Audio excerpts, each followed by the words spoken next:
Story of Moses, the man who spoke with God in the ancient land of Egypt, where mighty pyramids touched the sky and pharaohs ruled as gods among men. There was a people who had forgotten what freedom felt like.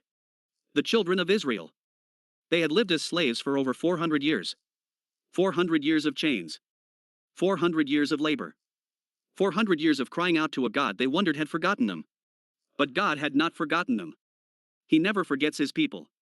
And he already had a plan. His plan was hidden in a basket, floating on the Nile River, carrying a baby boy. His name was Moses. Chapter 1. The baby in the basket. The Pharaoh of Egypt was afraid.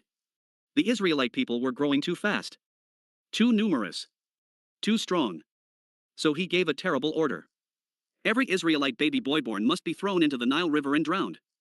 A mother named Jochebed had just given birth to a son. She looked at his face. And she could not do it. For 3 months she hid him. Every cry, every sound, every moment in terror that someone would hear. But she could not hide him forever. So she did something that took more faith than most of us will ever understand. She made a basket of papyrus reeds. She waterproofed it with tar and pitch. She placed her baby inside. And she put him in the Nile River. She sent his older sister Miriam to watch from a distance. And she walked away. Can you imagine that walk? Every step away from her child. Every moment wondering if she would ever see him again. But God was watching that basket. The daughter of Pharaoh came to the river to bathe. She saw the basket among the reeds. She opened it. And the baby cried. Her heart broke open. She knew immediately he was a Hebrew baby. She knew what her father had ordered. And she saved him anyway. Miriam stepped forward and said, "Shall I find a Hebrew woman to nurse the baby for you?" And the princess said yes. Miriam ran home and brought back the baby's own mother.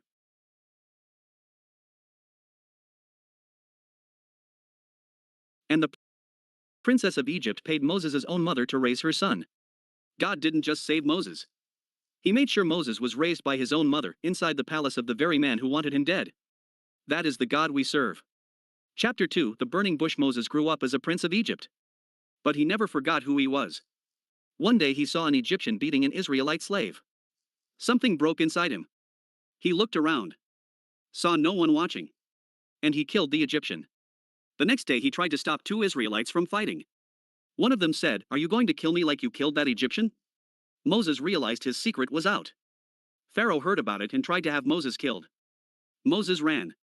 He ran into the desert of Midian. The prince of Egypt became a shepherd. For 40 years Moses wandered in the desert. 40 years. He must have thought his life was over.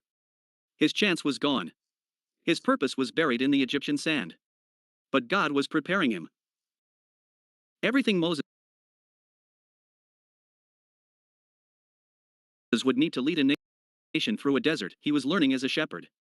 God wastes nothing. One day Moses was tending his father-in-law's flock near Mount Horeb. He saw something strange. A bush was on fire. But it was not burning up. He went closer to look. And God called to him from inside the bush. "Moses! Moses!" And Moses said, "Here I am." God said, "Take off your sandals. You are standing on holy ground. I am the God of your father. The God of Abraham. The God of Isaac. The God of Jacob." Moses hid his face. He was terrified to look at God. Then God said something that changed history forever. "I have seen the suffering of my people in Egypt. I have heard their crying. I know their pain. And I have come down to rescue them. So I am sending you to Pharaoh. To bring my people out of Egypt." Moses said, "Who am I to go to Pharaoh?" God said, "I will be with you." Moses said, "What if they don't believe me?" God said, "I am who I am. Tell them I am sent you." Moses said, "I am not a good speaker. I never have been." God said, "Who made the human mouth? I will help you speak. I will teach you what to say." Moses ran out of excuses. And he went back to Egypt. Chapter 3. Let my people go. Moses walked back into the most powerful nation on earth. With nothing but a staff in his hand and the word of God in his mouth. He stood before the most powerful man in the world. The Pharaoh of Egypt. And he said, "The God of Israel says, let my people go." Pharaoh laughed. "Who is this God that I should obey him? I do not know your God. And I will not let Israel go." Then God sent the plagues. The first plague, Moses struck the Nile with his staff. The water turned to blood. Every fish died. The river stank. The Egyptians could not drink. Pharaoh's heart hardened. The second plague, frogs. Millions of frogs. Covering every inch of Egypt. In the houses. In the beds. In the ovens. In the kneading bowls.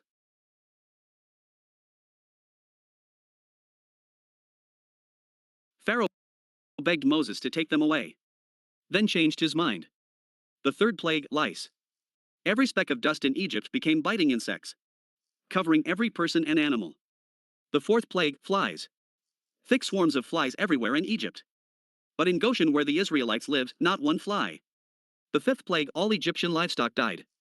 Horses, donkeys, camels, cattle, sheep, dead. But not one Israelite animal. The sixth plague, boils. Festering sores broke out on every Egyptian person and animal. The seventh plague, hail. The most devastating hail Egypt had ever seen. With lightning crashing to the ground. Everything left in the fields was destroyed. The eighth plague, locusts. They covered the entire land and ate everything the hail had left. Not one green thing remained. The ninth plague, complete darkness. For 3 days Egypt was covered in total darkness so thick it could be felt. But the Israelites had light in their homes.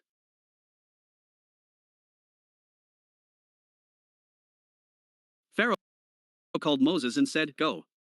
Serve your God. But leave your animals." Moses said, "Not one hoof will be left behind." Pharaoh's heart hardened again. He told Moses, "Get out of my sight. If you appear before me again you will die." Moses said, "Just as you say. I will never appear before you again." Chapter 4, the Passover. God told Moses, "I will bring one more plague on Egypt. After this Pharaoh will let you go. At midnight I will pass through Egypt. Every firstborn son will die. From the firstborn of Pharaoh to the firstborn of the prisoner. But here is how my people will be saved. Every Israelite family must take a lamb. A perfect lamb without blemish. They must slaughter it at twilight. And take its blood. And paint it on the doorposts and the top of their doorframes. When I see the blood, I will pass over you. The plague of death will not touch you." That night the Israelites did exactly as God commanded. They painted the blood on their doors. They roasted the lamb and ate it in haste. Shoes on their feet. Staff in hand. Ready to move. At midnight God passed through Egypt. And every firstborn in Egypt died. Pharaoh. His officials. Every household. There was not a single house where someone had not died. Egypt was shattered. And Pharaoh called Moses in the middle of the night. "Get out. You and your people. Go. Leave Egypt. Now." The Israelites left so fast they didn't even have time to let their bread rise. After 400 years of slavery, they walked out free. Chapter 5, parting the Red Sea. But Pharaoh changed his mind again. He took his entire army. His chariots. His horsemen. His soldiers. And he chased the Israelites into the desert. The Israelites looked up and saw the Egyptian army coming. And in front of them, the Red Sea. Nowhere to run. Nowhere to hide. They cried out to Moses in terror. "Was there no graves in Egypt that you brought us here to die in the desert?" Moses said, "Do not be afraid.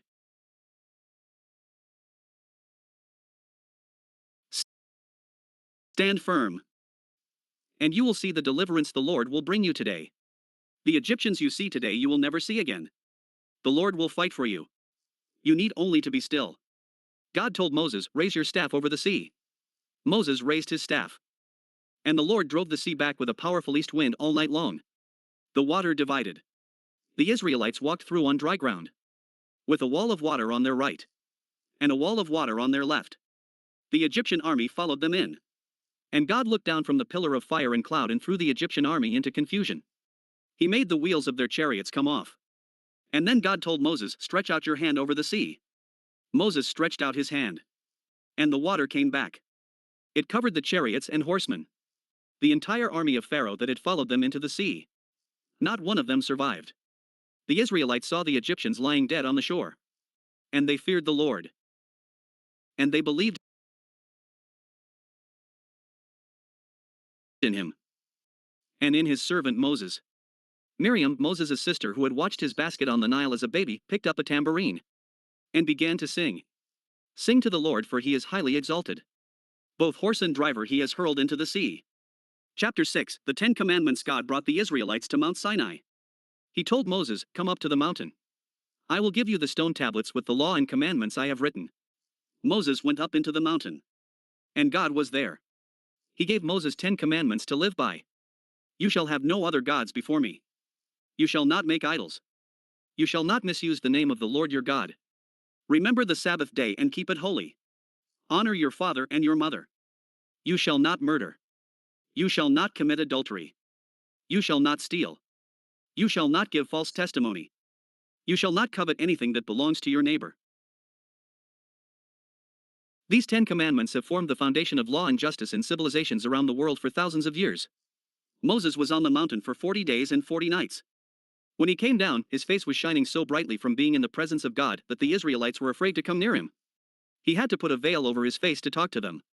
Chapter 7. The meaning for us today. Moses spent 40 years as a prince thinking he was somebody. Then 40 years as a shepherd thinking he was nobody. Then 40 years leading a nation learning that with God all things are possible. His whole life, God was preparing him. Every mistake, every failure, every desert season was preparation. Moses was 80 years old when God called him from the burning bush. 80 years old. If you think you are too old, too broken, too far gone, too much of a failure, remember Moses. God is still preparing you. The burning bush is still burning. And he is still calling your name. Whatever desert you are in right now, it is not your ending. It is your preparation. Thank you for listening to Voice of the Word. If this story moved you today, share it with someone who needs to hear it. Leave a comment below. What part of Moses' story speaks to you most today? Subscribe to Voice of the Word for a new Bible story every week. Because the Word of God is alive. And it is speaking right now to you. Until next time.